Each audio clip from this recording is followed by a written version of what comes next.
Drama di panggung politik dunia yang terlihat multipolar semakin menarik. Dimulai oleh invasi Rusia ke Ukraina, dunia semakin jelas melihat bagaimana Barat memahami dunia selama ini. Yakni, bahwa kekuasaan politik, ekonomi, teknologi, diplomatik harus berada di tangan mereka dan terutama perekonomian telah berada 60% di tangan gabungan negara-negara Barat. Dolar Amerika jika digabung dengan euro Eropa menguasai 81% mata uang dunia. Tidak perlu ada backup emas seperti zaman dulu untuk menentukan kekuatan mata uang mereka. Cukup jaminan stabilitas ekonomi yang dimotori perindustrian dan kekuatan politik luar negeri serta perkembangan maju di sektor teknologi, mata uang lain minggir. Tapi seiring waktu, dunia berubah menjadi tidak nyaman. Kebangkitan Cina dan invasi Rusia memperjelas posisi mereka. Dunia mulai melihat ada banyak pilihan, mau berteman dengan siapa, mau berbisnis dengan siapa, atau mau menjadi diri sendiri. Sekaranglah kesempatannya, bahkan kini Indonesia sudah naik posisinya menjadi negara kelas menengah yang disegani, mau Amerika, mau Rusia, mau Cina tentu berpikir keras untuk menarik simpati kita agar berpihak atau sekurang-kurangnya berteman baik dengan mereka. Ini adalah posisi tawar, jangan selalu memandangnya sebagai hal negatif. Ini peluang dan permainan yang tentu saja penuh dengan risiko. Tapi ingat, siapa tidak bermain pasti harus minggir. Sekarang kita bersyukur karena ternyata di media-media besar internasional, kita dipandang sebagai pemain global yang cukup berpengaruh dan mau tidak mau harus diperhitungkan. Kembali ke panggung dunia, pada saat ini Rusia masih sedang berusaha menguasai Ukraina.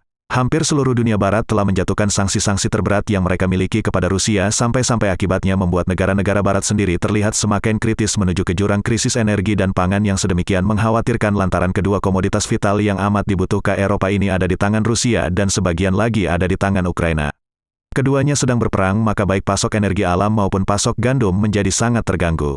Kelaparan, kedinginan, dan ancaman kemiskinan rakyatnya telah membuat banyak pejabat-pejabat pemerintahan di Uni Eropa jatuh ke dalam skandal politik, atau hanya memiliki opsi mengundurkan diri.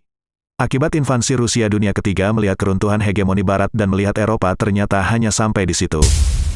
Nah yang menariknya, ketika Barat menjatuhkan sanksi keuangan terberat kepada Moskow, Kremlin justru membuat keputusan yang membuat shock dunia Barat, yakni menolak pembayaran menggunakan dolar, sebaliknya pembelian gas Rusia harus menggunakan rubel yakni mata uang Rusia.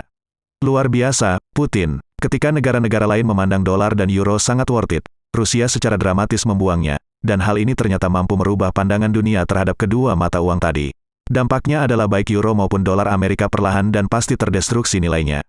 Sedangkan rubel mulai menguat, hal ini mendatangkan keuntungan besar bagi Rusia dari hasil penjualan energi dan gas alam. Ia mampu melanjutkan pembiayaan perang. Lalu sanksi juga membuat Rusia memiliki peluang emas menjual kelebihan gasnya kepada negara-negara yang membuang dolar seperti Cina dan India. Ini tampak seperti tambahan yang sangat potensial untuk merubah tatanan dunia baru dan menyingkirkan hegemoni Barat dari panggung dunia selama-lamanya. Jika permainan ini kelak sukses, kita akan melihat wajah dunia tidak akan pernah sama lagi. Hal terbaru yang cukup menarik adalah, Amerika sebagai pemimpin negara-negara Barat melalui Joe Biden mengumumkan akan memangkas harga energi dan gas Rusia tinggal $60 per barel, jauh sekali.